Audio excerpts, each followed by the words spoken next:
Welcome back, everyone. You're listening to Deep Dive Inside. I'm Aiden Irons, and honestly, I am so excited today. We are about to jump into the world of a band that didn't just make music. They changed everything. They really did. You're here with me, as always, to navigate this amazing story is the brilliant Iris Adams. Hey, Aiden. Always great to be here. And yeah, I'm buzzing too. Today, it's all about, arguably, the biggest band ever, the Beatles. The Fab Four themselves? Exactly. So for this deep dive, we've gathered a whole stack of stuff, articles, research, their official releases, even fan discussions to really get under the skin of their incredible career, look at some key songs, and just marvel at their achievements. Consider it your essential guide to Beatlemania and beyond. Perfect way to put it. So let's start at the start, right? Liverpool. That's where it all kicked off. Yeah, the Cavern Club days. Exactly. From those, pretty humble beginnings, their rise to global stardom was, well, frankly, nothing like it had happened before. It was meteoric. Totally. If you glance at their official website, their discography, it's just staggering how much they put out hit after hit.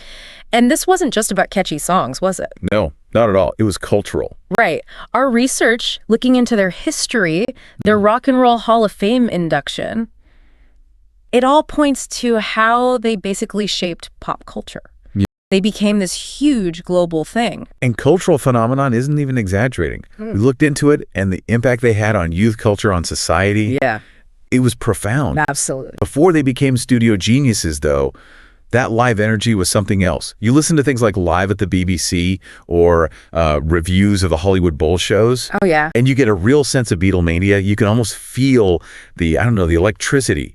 The screaming crowds. Definitely. That raw energy. It was infectious. They just had this charm. It wasn't just a gig. It was like an event. Something huge was happening. A shared experience. Yeah. But then, and this is so fascinating, this band, famous for these wild live shows, they started to shift. Right, towards the studio. Exactly. Becoming these incredible innovators behind the scenes. And that pivot from the stage to the studio, that's such a huge part of their story. Our sources really flag that as like a defining moment. Makes sense. And their achievements. I mean, the list is just mind-boggling. Take the Grammys, for example. Ah, yes, the awards. Yeah, we dug into that. Loads of wins, tons of nominations, but also, a few surprising snubs here and there. Really? Even the Beatles? Oh, yeah. It just shows. Even legends get debated, right? But beyond awards, their chart performance, wow. Unbeatable, pretty much. Totally. You look at the Billboard Hot 100 records, It's just staggering. More number ones than anyone else.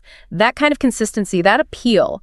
It's hard to even comprehend. It really is. And it wasn't just singles, was it? The albums were massive, too. Oh, absolutely. Exploring their discographies, the sales figures, it paints a picture of just colossal, ongoing success. Right. Well, maybe there isn't one single current bestseller across every single metric today because their catalog is so vast. Exactly. The overall sales are in the billions, right? Countless chart-topping albums and singles that people still listen to constantly. Generations of listeners. It's an enduring legacy. And you can really track their artistic growth album by album. Looking at lists of their essential records, you see a band that just refused to stand still. Never resting on their laurels. Always pushing, experimenting with sounds, getting better and better at their craft. And that shift we mentioned, from live band to studio masters, they basically turned the recording studio into another instrument. That changed everything in modern music. It really did. And think about those early live shows you mentioned, that first U.S. concert, the start of Beatlemania over there. Huge moment. Compared to their final proper concert at Candlestick Park, which apparently had a kind of melancholy feel. Right, the end of an era. Those live bookends define that period, but they also perfectly highlight that move towards the studio. They went from making crowds scream to making people really listen, Challenging the audience. Yeah, challenging them with every new sound, every new idea. It shows incredible artistic courage, that willingness to just keep evolving. Totally agree. And that evolution shines through in the iconic songs and albums from those studio years. Where do we even begin? Well, we can't ignore the early brilliance. A track like Please Me, right? When you look into the lyrics, the context of the time. Our research points out there was already a real cleverness there, a bit of an edge maybe. It wasn't just simple pop, even then. Already showing that songwriting skill. Exactly. Testament to their early talent. Okay, so fast forward a bit then. We get to something like Revolver. Now we're talking a total game changer. Absolutely. Our analysis of that album just highlights how groundbreaking the studio work was. We're talking reverse vocals, on Tomorrow Never Knows. Classic example. Intricate take loops, messing with tape speeds to change sounds, Verispeed recording, that kind of thing. Stuff nobody else was really doing on that scale in pop. Right. It was a massive signal, like, okay, we're focusing on the studio now. This is our new playground. Okay. Seeing it as another instrument, really. And from Revolver. Yeah. They just kept climbing, didn't they? Straight into pure experimentation. Yeah. Which leads us, obviously, to Sgt. Pepper's Lonely Hearts Club Band. The big one. The really big one. Scholarly looks at it always point out the revolutionary production. It wasn't just songs strung together. No, it was a concept. A whole journey, yeah. An artistic statement. Orchestras, sound effects. They basically invented the idea of the album as art. Elevated the whole form. Completely redefined pop rock. Made it this immersive experience. Its impact is just huge. It really set a new bar, and they kept experimenting after that, though maybe differently with the White Album. The double album.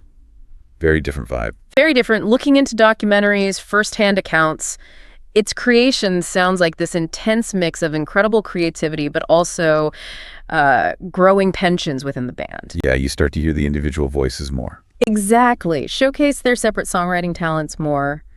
It sprawls. Stylistically, it's all over the place, which is part of its charm, I think. Definitely.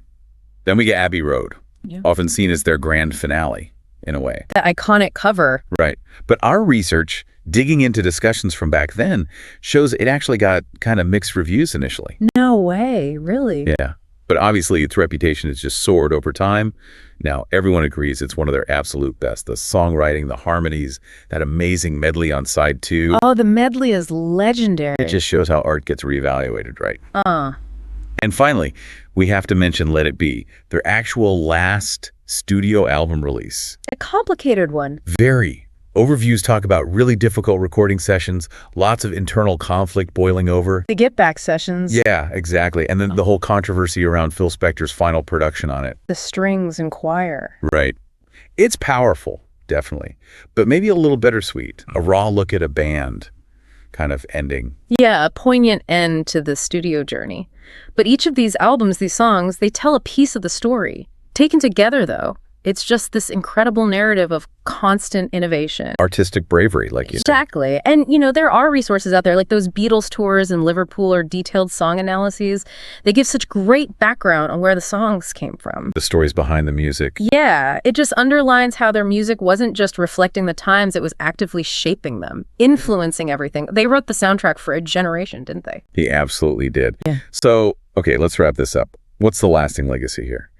Well, simply put, their journey wasn't just about one band. It was a full-on musical revolution that's still echoing today. Collections dedicated to them really nail it. Their musical evolution was unparalleled. They earned that title, world's greatest band. It's hard to argue with. And if you look at album reviews from the very start right through their whole career, there's this consistent critical acclaim. They kept setting the bar higher and higher for what pop music could be. They were the benchmark. Always pushing forward. And what's truly amazing is how that journey didn't just change music. It shaped culture, art, everything globally. Yeah. They showed what a collective vision could achieve, even as the individuals within it grew and changed and eventually went their own ways. It's more than just music history. It's a lesson in creativity. Kind of, yeah. It's about creative ambition. Oh. So maybe as we finish this deep dive, here's something for you, the listener, to think about. Okay. What does the Beatles story, their constant evolution and collaboration, even when things got tough, what does that tell us about navigating pressure and expectations in any creative field? Wow, that's a great question. Goes way beyond just music. Right. Something to mull over. That is a truly profound thought to end on. And a perfect lens through which to see why their influence is still so strong. Thank you so much for joining us on this whirlwind tour of the Beatles. It's been a blast. Keep listening, keep exploring that amazing music. Until next time. See you then.